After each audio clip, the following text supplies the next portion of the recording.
जय श्री हरि। भक्तों, वैशाख माह की आप सभी को हार्दिक शुभकामनाएं। पवित्र पावन महीना वैशाख आरंभ हो चुका है।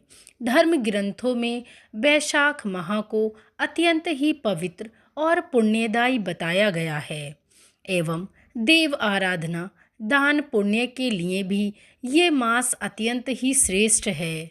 इस मास की तुलना माँ से की गई है क्योंकि यह एक माता की भांति सभी जीवों को सदा ही अभीष्ट वस्तु प्रदान करने वाला है।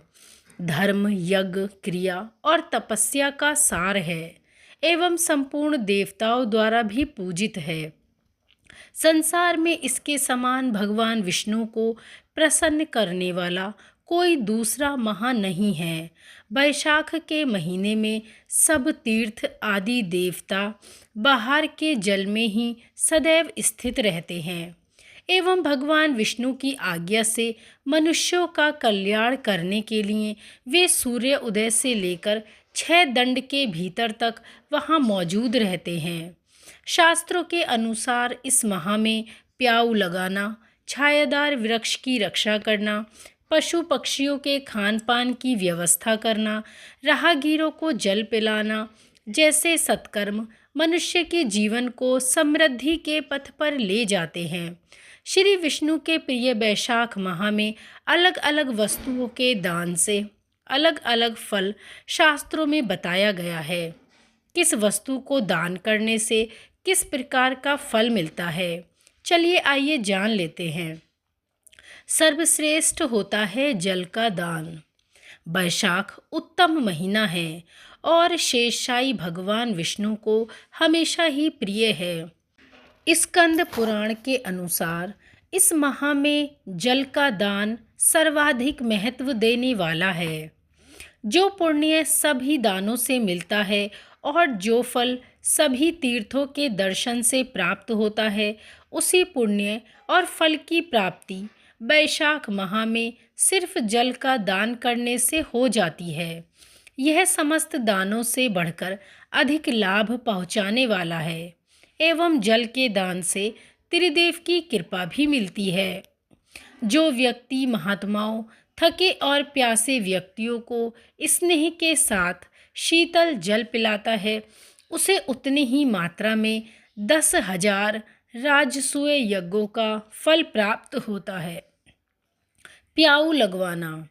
जो वैशाख मास में सड़कों पर यात्रियों के लिए प्याऊ लगाता है, वह विष्णुलोक में प्रतिष्ठित होता है।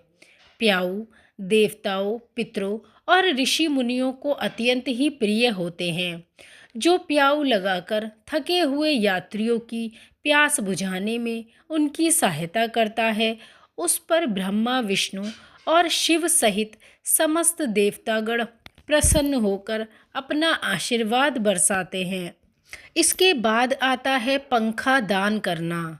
धूप और परिश्रम से पीड़ित ब्राह्मण को जो पंखे से हवा कर शीतलता प्रदान करता है, वह इतने ही मात्र से निष्पाप होकर भगवान का पार्षद हो जाता है। जो राह में थके हुए श्रेष्ठ द्विज को वस्त्र से भी हवा करता है, वह भगवान विष्णु का सामीप्य प्राप्त कर लेता है। जो इस मास में ताड़ का पंखा दान करता है, वह सभी पापों का नाश करके ब्रह्मलोक को जाता है। अन्न का दान। अन्नदान मनुष्यों को शीघ्र ही पुण्य प्रदान करने वाला है। इसीलिए संसार में अन्न के समान कोई दूसरा दान नहीं है। दोपहर में आए हुए ब्राह्मण मेहमान को या भूखे जीव को यदि कोई भोजन कराए तो उसको अत्यंत पुण्यों की प्राप्ति होती है। पादुका एवं चटाई का दान। शास्त्र कहते हैं, जो विष्णु प्रिय वैशाख माह में किसी जरूरतमंद व्यक्ति को पादुका, जूते या चप्पल दान करता है, वह यमदूतों का तिरस्कार करके भगवान श्री हरि के लोक जाता है। निंद्रा से दुख का नाश होता है। निंद्रा से थकावट दूर होती है। इसीलिए जो मनुष्य तिनके या खजूर आदि से बनी चटाई दान करता है उसके सारे दुखों का नाश हो जाता है और वह परलोक में उत्तम गति पाता है। वस्त्र, फल और शरबत का दान भी बेहद ही खास माना गया है।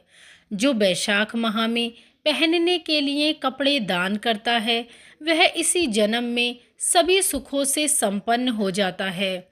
इसी प्रकार जो इस गर्मी के महीने में फल और शरबत दान करता है उससे उसके पितर प्रसन्न होकर उस पे सदैव ही अपना आशीर्वाद बरसाते हैं और दान देने वाले के सारे पाप कट जाते हैं।